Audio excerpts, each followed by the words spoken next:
Have you ever wondered what hides in the shadows of history? What if some crimes are so twisted that even experts can't solve them? These aren't bedtime stories. These are true events. Unsolved murders, whispered conspiracies, and possible cover-ups that still echo today. Some cases end with killers behind bars, but the ones that remain unsolved, they haunt us. They make us question everything. Was it a lone predator? A secret government operation? Or something darker we can't even imagine?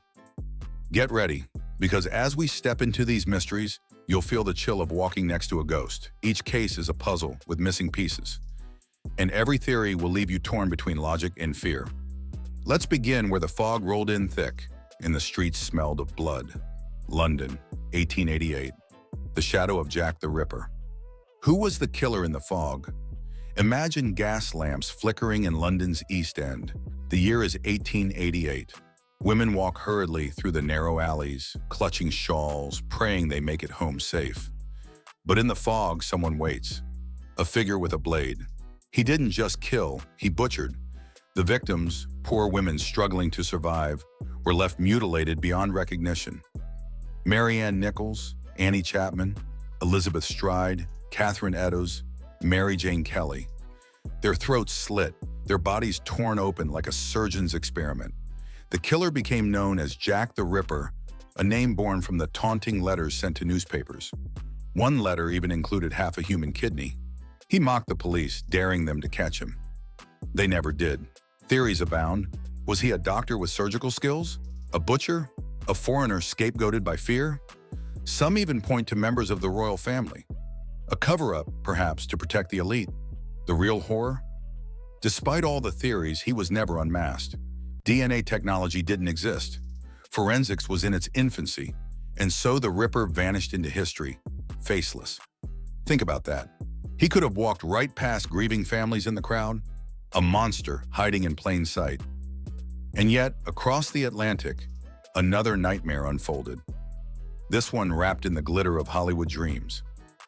The Black Dahlia, Los Angeles, 1947. The city of dreams, palm trees swaying, movie studios buzzing with hope. Elizabeth Short, just 22, came chasing fame. But instead of stardom, she became the Black Dahlia, one of the most brutal unsolved murders in American history. Her body was found in an empty lot, cut in half at the waist, blood drained, face carved into a grotesque smile, stretching ear to ear. Her pale skin so clean it looked staged. Police were overwhelmed. Hundreds of people confessed, craving attention. Letters and packages arrived at newsrooms, some containing her belongings, wiped with gasoline to destroy fingerprints. One name in her address book stood out, Mark Hansen, a Hollywood nightclub owner. But nothing was proven. Others suspected a doctor because of the surgical precision of the cuts. Still, evidence slipped away. Witnesses lied. Files mysteriously vanished. The whispers grew louder. Did Hollywood elites cover it up to protect reputations? Was the LAPD pressured into silence? Elizabeth Short's dream was to see her name in lights. She got it, but in the darkest way possible. And to this day, her smile haunts Los Angeles. But if the Black Dahlia showed how one person's death can shock a city, the next case reveals how a single killer's words could terrify an entire region. The Zodiac Killer, Northern California, late 1960s. Lovers parked by lakes, teenagers on quiet roads. Then, a gun, a knife, a shadow that kills without mercy. But this killer wasn't satisfied with silence. He wanted attention. He demanded it. The Zodiac Killer sent letters to newspapers, stuffed with riddles and ciphers. He bragged about his kills. He claimed to collect souls for the afterlife. Sometimes he included bloody evidence to prove he wasn't lying. At least 5 people were confirmed dead. The Zodiac claimed 37. One of his codes took decades to crack. Another remains unsolved. Suspects came and went. The strongest? Arthur Lee Allen, a troubled man linked to several clues. Yet no hard evidence ever tied him to the crimes. Did the police fail to connect the dots? Did they cover mistakes to save face? The case remains open. The Zodiac disappeared in 1974. Or did he? Some think he never stopped, only changed his hunting ground. Imagine reading a newspaper, finding his cipher, and realizing he's speaking directly to you. That's why his shadow still lingers.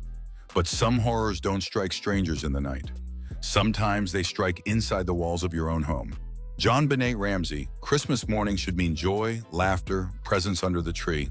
But for the Ramsey family in Boulder, Colorado, December 26, 1996, brought only horror. 6-year-old JonBenét, a child beauty queen with a smile as bright as the lights on the tree, was found dead in the basement. She'd been strangled and hit on the head. A ransom note had demanded $118,000, the exact amount of her father's Christmas bonus. At first glance, it looked like a kidnapping gone wrong, but the note seemed oddly detailed, written with materials from inside the house. No forced entry, no footprints in the snow. Suspicion fell on the parents.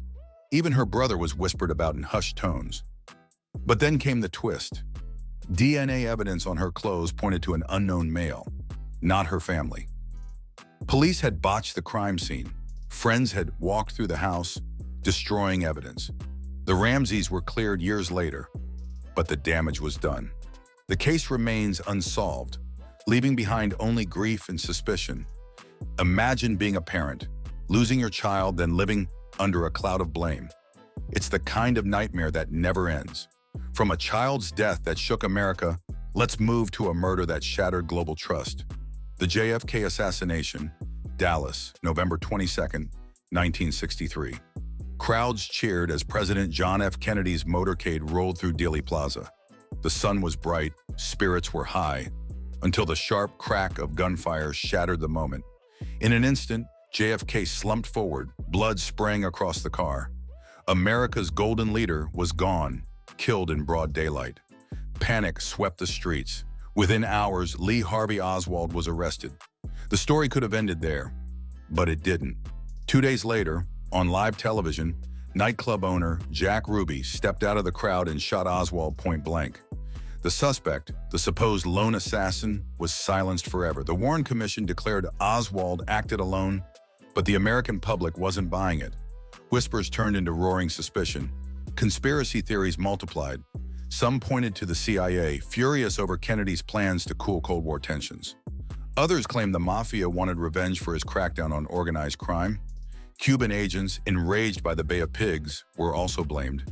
And then came the second shooter theory, sparked by the famous Zapruder film, which seemed to defy the government's magic bullet explanation. Decades later, thousands of government files remain sealed. If the story was so simple, why hide the truth? The assassination wasn't just about one man's death. It was the day America began doubting its own government. It remains the most infamous unsolved mystery in modern politics. Yet while Dallas echoed with gunfire, across the world in Russia's frozen wilderness, another mystery was unfolding, one that left bodies broken, tents ripped apart, and questions science still struggles to answer. The Dyatlov Pass incident. In 1959, the icy wilderness of the Ural Mountains became the stage for one of history's most chilling mysteries. 9 young hikers, led by Igor Dyatlov, set out on what was meant to be a challenging but manageable expedition. They never returned. When rescuers reached the site, the scene was stranger than fiction. The tent was found slashed open from the inside, belongings untouched, boots and coats still neatly placed. Yet the hikers had fled into the night barefoot and lightly dressed, straight into 30 degrees Celsius temperatures. Their bodies were later discovered scattered across the snow, some frozen, others bearing injuries that defied explanation. Several had broken ribs and crushed skulls without external wounds. One was missing eyes, another a tongue, and one victim's clothing carried traces of radiation. Theories ignited, an avalanche, though no slope damage was found, a Soviet weapons test hastily covered up, UFOs as glowing orbs were reported in the skies, or infrasound low-frequency vibrations that can trigger panic and irrational flight. The Soviet Union quickly locked the files, silenced survivors, and buried the truth in secrecy, ensuring speculation would outlive the hikers. To this day, experts and investigators remain divided, unable to explain why 9 experienced adventurers ran half-dressed into the frozen dark. But one haunting fact remains. Whatever they encountered that night, it drove them to a terror few can imagine. And decades later, across Europe and modern London, another mystery unfolded, one also soaked in secrecy, involving spies, hidden truths, and a man found inside a locked bag. The spy in the bag. Imagine this: a brilliant codebreaker for Britain's MI6, Gareth Williams, is discovered in 2010 dead inside a padlocked duffel bag in his own bathtub. His body is naked. The bag is sealed shut. The key inside with him. Immediately, the question strikes: how could anyone lock themselves into such a death trap? Police leaned toward a bizarre accident. The coroner rejected that idea, calling it likely murder. Suddenly, the story of Williams wasn't just about a man's tragic end. It became a chilling puzzle of power, secrecy, and possible betrayal. Williams wasn't an ordinary man. He worked on sensitive counterterrorism and cyber warfare projects, the kind of intelligence that could make him a target. Was his death a twisted personal experiment gone wrong? A professional hit by foreign agents? Or perhaps something darker, a cover-up from within his own agency? Clues only deepen the mystery. MI6 failed to report him missing for days. His phone had been mysteriously wiped, and even his apartment showed signs of tampering, like a removed and replaced door. No fingerprints, no DNA, no trace of anyone else. Just silence. Theories swirl endlessly, yet none bring clarity. What makes the case so unsettling is that, in an age of advanced forensics and high-tech surveillance, the truth about Gareth Williams' death remains locked away. Was he silenced for what he knew, or was this a tragic riddle without an answer? In conclusion, from the fog of London's East End to the frozen Ural Mountains, from the sunny streets of Hollywood to the corridors of global power, these stories linger because they are incomplete. Each one leaves us asking, who was responsible? Why wasn't justice served? Was the truth hidden on purpose?